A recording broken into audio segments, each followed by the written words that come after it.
Welcome to the No Name Brand Podcast. My name is Sashka Hanarappel, actress, singer, dancer, turned brand marketing, sales, and advertising strategist who brands your soul. And each week I bring you an inspiring person or message to help you discover your undergod, turn up your leadership notches, challenge the status quo, because you're fast and furious with a powerful message to share with the world. Thank you for taking time out with me today, and without further ado, let's get our creative and wisdom juices flowing. Welcome, folks, to another week of lush interviews with change makers from around the world who are living fast and furious and being the change that they want to see in the world. Yes, please. And today is no exception. Of course it isn't. Otherwise, I wouldn't be so darned excited and doing this podcast, right? Right. Now, today, our next guest would love to do nothing more but live on the edge and take a chance on herself and follow her heart and be inspired day in and day out. Live on an island that has beautiful community where everyone feels they play a part, feel guided, supported, go on epic adventures, be by the sea and in the sun, break the rules and trust that her instincts will lead everyone to a better place. Sounds pretty awesome, right? Well, that is just what she's doing, or at least aiming towards a few things. Although an entrepreneur to the core, her start was not set on being one, but rather finding a way to spend more time with her kids and work for herself. Who doesn't? I was there. Well, that start has expanded, and her vision has become way more than that. She's on a mission to get women rising. She's worked with Tony Robbins, Richard Bandler, Katarina Ruth, to name but a few, and has a load of accreditations under her belt. And she's here with us today to share her heart and soul of her journey and how you too can grow your business with soul, baby. So what do you say we give our next guest a warm and huge welcome? Here she is, ladies and gentlemen, the one and only Claire Macpherson. Hey, Claire. Hey, that sounds amazing. Oh, my God, was that me? That Was is that incredible. Incredible. I sound fabulous. You are fabulous. So we need to start with a very important question. How did you start your day today? Well, today was a slightly different day because I woke up not feeling so fabulous. So I actually got up, got the kids ready, and went back to bed. Goodbye, everybody. Have a nice life. What time? Okay, goodbye. Oh, how does your day usually start? My day usually starts with the kids. I'm not an early morning person. So I've read all the books about you should start your day at 5 a.m. and be on it. But the truth is, it's not me. I am a night owl. I get up as late as possible to get the kids sorted, to take them to school. And then after the school run, that's then my time to get ready and focus for the day. Cool. So take us on your brand journey. Where or how did you get to where you are today? Was it stamina, tenacity, expertise, or just failure after failure? Good question. Maybe all of that. I think, well, I know that inside of me, I have a real drive to grow. I've got to feel like I'm always growing to feel really happy and fulfilled. If I'm not growing, I can feel really kind of fed up with myself and annoyed. So that growth is really important for me, and feeling like I'm moving forward. So there's always kind of that internal push, pushing me forward. But I think that my learning over the years has been to take a bigger risk on me. It's been learning to trust myself a little bit more. And as my vision has grown and my dreams have grown, I've got much better at taking bigger leaps. And there's so much more to come with that. I love that. You mentioned now when you're not growing, you get bored and you're not feeling. So what are you growing into? I think constantly into more of myself, into more of my potential, into more of the woman that I can be and that I've got inside of me. And so that growth, I think, is more about discovering all the different layers of who I am and being it on a daily basis. And in being it myself, hopefully inspiring other people to do the same. How was your brand journey? Because you mentioned it wasn't, oh, look, I'm going to be an entrepreneur today. I woke up and this is what's going to happen. How did you get into the whole journey and how have you been building everything? Well, my brand journey, like lots of things in my life, is just a bit of a crazy mess because I don't like real organization. I like creativity and I like a bit of craziness, and I don't like to feel pinned down by things too much. That availability to change is really important to me. So I think as my brand journey has been all over the place because I've had this next crazy idea over here and this next crazy idea over here, and that's part of what really lights me up in life. Being able to switch paths and try something new. To begin with, actually at the very beginning, I left teaching. I was a performing arts teacher. I left teaching because I had 2 young boys and there was no way I felt that I could do both well. But I got bored really quickly. I loved being a mum, but it wasn't enough to keep my overactive brain busy. So I actually started looking at what I felt passionate about at the time. It was children's play centres. So I actually, with a business partner, set up a children's play centre here in the UK. And that was a huge journey, which I hadn't expected. And then just before the doors opened, my husband was offered a job in New Zealand, which he desperately wanted. And it was a heartbreaking decision at the time, but we made the decision to move over to New Zealand and set up life over there with our 2 boys. And while there was lots of that was amazing, what was really difficult was leaving a business behind that I'd put so much heart and soul into, so many hours, so much sweat and tears. And I decided that was my first kind of decision, really, that I didn't want to have a business that couldn't go with me. And so then in New Zealand, it felt like starting again. And it was a little bit like, well, what now?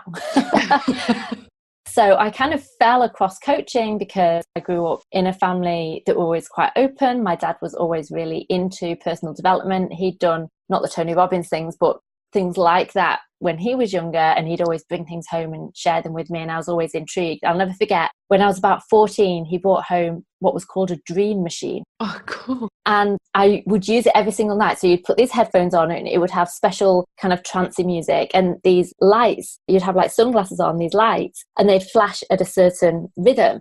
And so the idea was that it would induce lucid dreaming.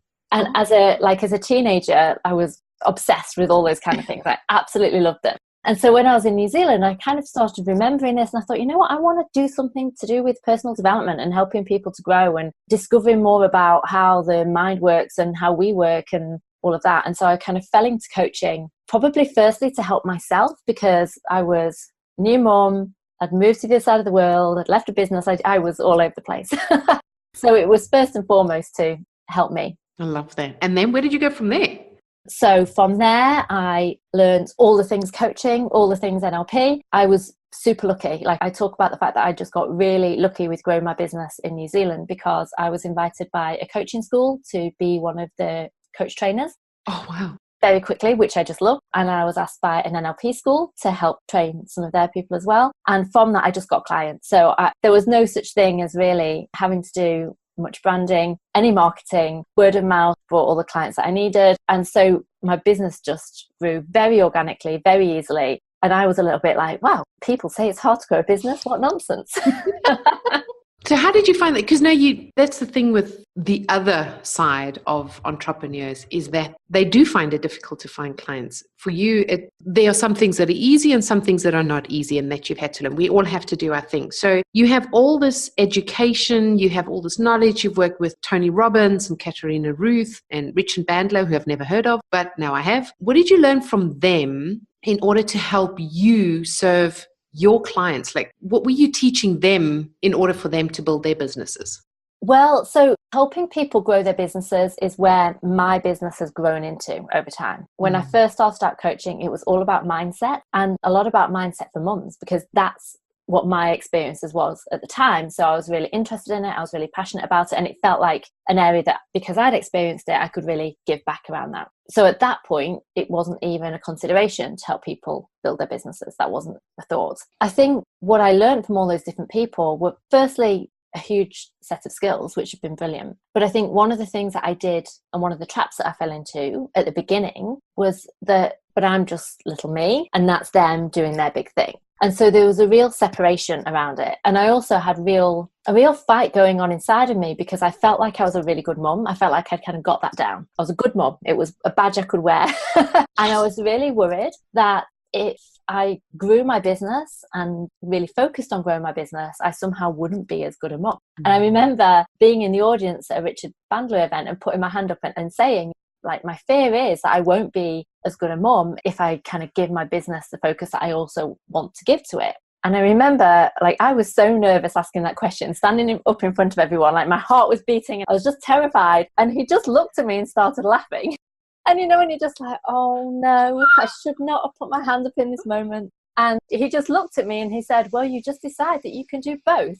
And I was like, yeah, okay, thanks. But at the time, which makes so much sense now that I'm out the other side of that and I've given myself permission to do both, it makes so much sense. But at the time, it was this big fight going on inside of me, this kind of fear that, oh my gosh, if I'm not with my children all the time, am I still going to be a really good mom? And that was one of the things that had to change. And I think it was by going to lots of different events and reading lots of different things that slowly I started to shift.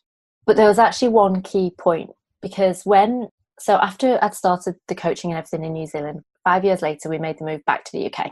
And when we moved back to the UK, we moved back for a job that my husband had wanted to do, which a year later disappeared. And so we were suddenly in a whole world of unknowingness around how we were going to earn any money. At that point, I'd also had my daughter, so we've got 3 children. And so I kind of thought to myself, right, I need to grow my business now. I'm going to grow a business online rather than in person, and I need to start bringing in some money quickly. And so I did lots of trainings. I learned all about the funnels and the Facebook ads and everything else. And it didn't matter what I did, I couldn't seem to get any clients. And I felt like, oh my gosh, like, why is this not working? There were all these successful people out there. I know I'm a brilliant coach. Why the heck can't I build my business here? And I got so frustrated. And then one day I kind of just woke up and I looked at myself and I realized that I wasn't walking my talk, that I had all these mindset skills and knowledge and learnings that from all the different events and things that I'd done over the years. And I was brilliant at helping clients with them, but I wasn't doing it for myself.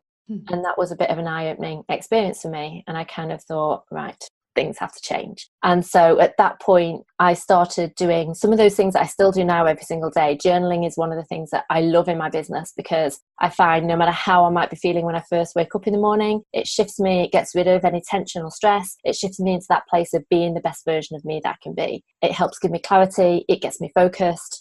It's a godsend kind of tool that's just so easy and absolutely free. So that was one of the things that I started doing. I decided to invest in my own one-to-one coach, which I hadn't done before, as ridiculous as it seems. I'd been investing in all these programs, but I hadn't had one-to-one coaching. And so again, that opened up my eyes to the fact that I wasn't walking my talk until that point, because I was coaching other people, but I didn't have that myself. So there was a huge change in that time just around me. Firstly, recognizing some of the patterns and things that had been holding me back and making changes so that things could change. And within 4 weeks, I hit my first 5K month online, and that felt amazing. And it was that kind of, yes, finally. And it was a huge relief. And I think it's that reminder all the time that when we're in a good place, things flow. And the results do come in. That yes, it's about taking action, but it's also about being the person who gets the results. I love that. How long does that take? I mean, with journaling, there's so many different, like, people go, oh, journaling. So that's where you just open a little book and then you just write down your feelings, right? Is it just like Dear Diary? That's how most people see journaling. For those listening, what is your viewpoint on, or how do you see journaling, and how do you do journaling, or how do you tell your clients to do it? Often give them advice. So when I first heard about journaling, I had real resistance to it because I thought it was a bit like keeping a diary. And I have never kept a diary. I've never had any interest in writing a diary. It's just not my thing. So I was a bit like, why on earth am I just going to write all this stuff in a book? It sounds like a waste of time to me. And then it was when I was working with my coach, actually, that she gave me journaling questions to work through. And I read these questions and I was like, wow, I've never asked myself these questions before. And I started answering them, and it really, the internal shift that I felt as my focus went there instead of on my problems was huge. And so I think there's lots of ways that we can journal, and I think it doesn't need to take us very long at all. So I think an easy way to start journaling is to have questions that we then answer. Because I think if you're not in a great space when you start your day, or because you know you want to do something and you've got fear coming up or anxiety coming up, it can be hard in that moment to shift yourself.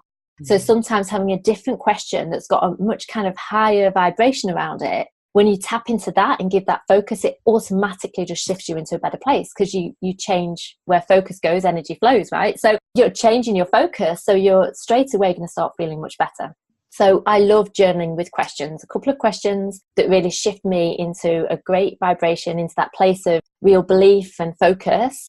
I find amazing. The other way that I sometimes journal is almost like a conversation with myself. So I might ask myself questions about, say something's triggered me, or I'm feeling annoyed, or I just know that I'm not in a brilliant space. I might literally write that. I might literally write, Claire, like, what's wrong with you today? Why are you feeling all anxious? And why are you feeling like this? And what's going on? Then I'll answer it. So it's almost like a conversation with me that helps give me clarity on what's actually going on, so that I can acknowledge it and then shift past it. I have the prompt that we need to speak about this a little bit more, because it's like saying, when someone asks you something, how does your branding working, or how does your brand work, or how do you do your marketing, or when you're speaking, whatever, everyone goes, just be you. And that's such a broad phase. So now when we're speaking about journaling, it's like, just journal, just answer questions. Can you share with us just a little bit deeper, for example, a question? What happens? What are the consequences of answering those questions, or a question? What has come from it, for example? Because you say, okay, I shift my focus. Where was the focus before, and where's it going to? Okay, so let me give you an example of this. So my whole life growing up, always had a lot of anxiety. So I'd be the kind of person who would wake up in the morning and feel that anxiety in my stomach rolling around, and just wake up, like, not with any particular reason around it. I would just feel anxious. It was almost a habit. And that I would carry that with me throughout the day, which is a horrible energy to carry with you. When I started journaling, and part of that was that got a lot worse at that time, when we had a lot of uncertainty in our lives around how we were going to pay the bills and all of those kind of things. So what was happening now is, when I was feeling that anxiety, I was focusing on the anxiety. And my self-talk around it was things like, why am I feeling like this? Why am I so anxious all the time? What am I so worried about? My focus was constantly going to the negative. So I was creating more of the negative. So instead of being able to feel better around it, I was kind of falling down the rabbit hole of asking myself silly, ridiculous questions that I couldn't really answer, that kept me trapped in that anxiety. Whereas a super simple journaling question might be, well, how do you want to feel today? How are you choosing to feel today? So instead of focusing on the negative, you start focusing on, so how would I like to feel? So maybe I'd like to feel calm. Okay, so what does calm look like? If I was doing calm right now, what would I be doing? If I was feeling calm right now, how would I be being? So they can be super simple questions. They don't need to be huge, amazing, wow questions, I don't think. They can be really simple, but it's that tiny shift inside of us that takes us from one path of following that anxiety to another path of actually recognizing what we want to feel and starting to move into that mindset and that vibration instead. I love that. That's a good task for listeners to just try today. Just do it before you go to bed, and just start a chain reaction with that. So you work very, very hard in your business, and things come to you easily because of the way you focus on things and what you're focusing on. And one of them is that you're super fun, and you light-hearted, and you have a warm heart as well. How do you help your clients to bring that fun into their business? Yeah, I think for me, that's really important. Business has to feel fun. It has to feel fun. It has to feel light. It has to feel creative. It has to feel free. Because otherwise we might as well be doing a job for someone else, right?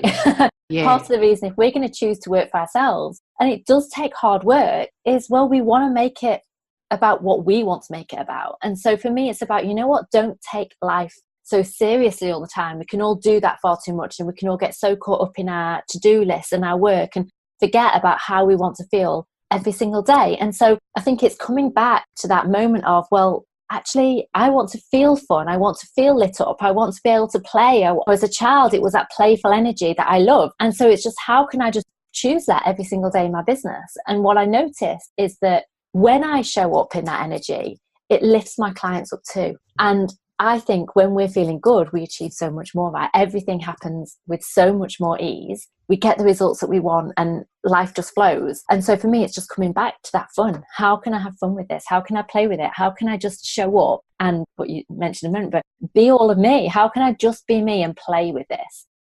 Because I think it takes that to allow us to get out of our comfort zone and do the things that we want to do. It's an experiment. It's something that I'm trying, rather than the stress that I might put on myself around, I'm going to do this next and it's got to work and I've got to get this result. Instead, it's like, I'm just going to play with this and see what happens. I love that. So when you're being you, there around you is so much happening. There's change happening, there's trends happening in business, and people are saying, this is the next best thing, this is the secret, this is the formula.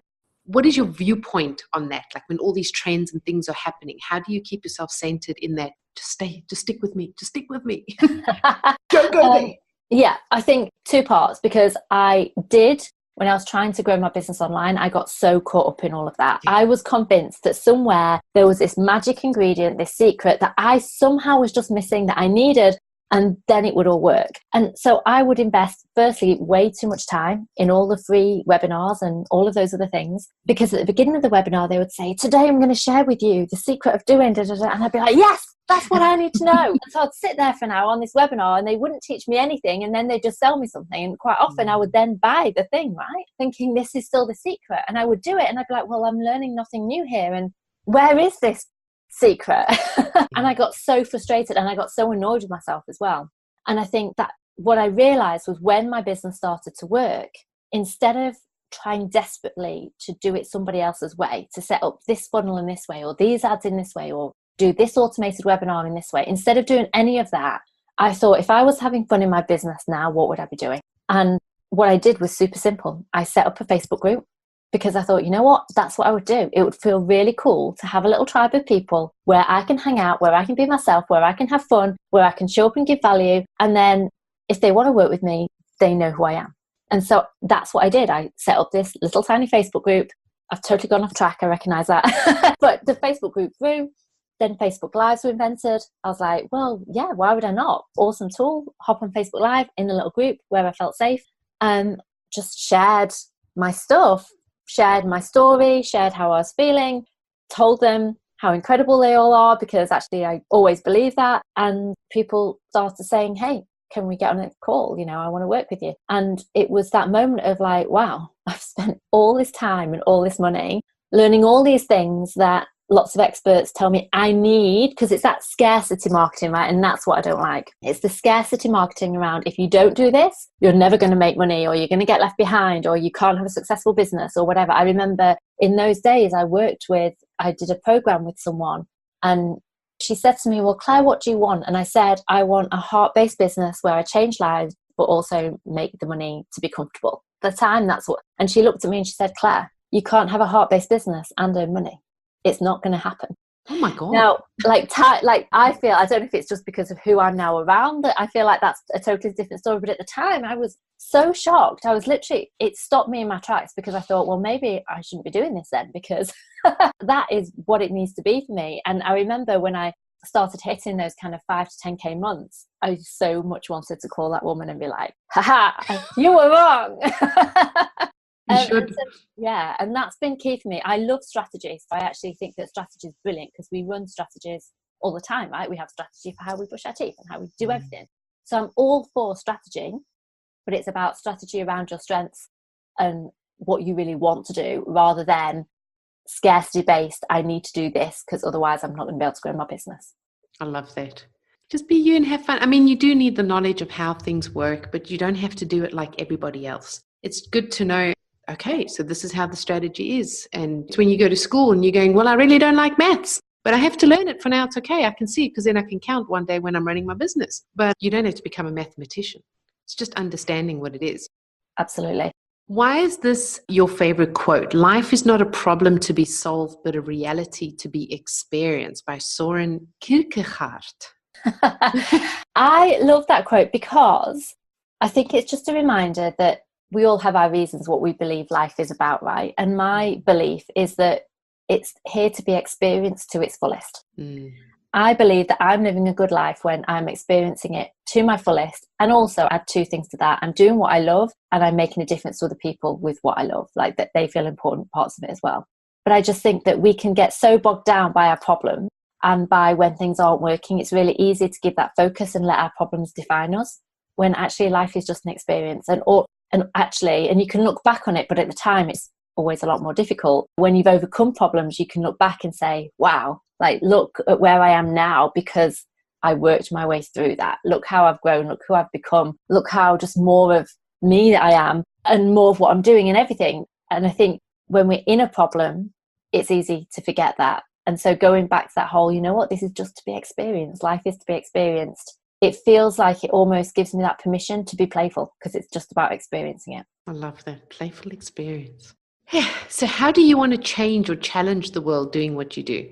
I think there's so many women out there who have incredible gifts, who are amazing at what they do, but they hold themselves back in exactly the same way that I used to. Like, I know it well because I was there so fully. And I think that for me, supporting those women to actually realize how amazing they are and how much potential that they've got, and actually that they don't need to do it this way and they don't need to do it with all these rules attached. They can let go of the rules. They can do it in a way that feels fun. They can give themselves permission to go for it.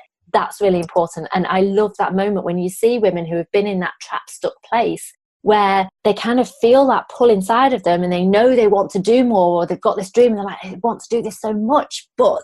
And when you see them move past that but and actually start doing it, that fills me up. I think it's amazing. And so helping those women is definitely my passion. I love that. Fill in the gaps on 3 of my values and what they mean to you. So creativity for you is? Creativity for me is feeling inspired and going with the flow. It's trying new things. It's playing. It's allowing myself to feel that piece of inspiration and run with it while the energy is alive, because I always feel like when I experience creativity, it feels very alive. And if I don't act on it straight away, if I don't run with that idea straight away, it's like the life leaves it. And so that kind of energetic creativity, I think, is what fuels everything that we do in life. I love that. Energetic creativity. Cool. Wisdom for you is? Wisdom is actually all that we already have inside of us. Yeah. Because I think that we all have infinite wisdom, and it's about tapping into that and recognizing that and unleashing that into the world. Passion for you is? Going with what lights you up and feels amazing. Love that. Claire, thank you so much for being with us here today. That was so awesome. And for our listeners, you can find out more about Claire on www.Claire, C-L-A-I-R-E, Macpherson, MACPHERSON.com. You can find out more information about her, how you can work with her. You'll find in the show notes, she has a special gift for you, her favorite book, her favorite quote written down for you, and where she's hanging out on social media and online and any events that she'll be speaking at as well.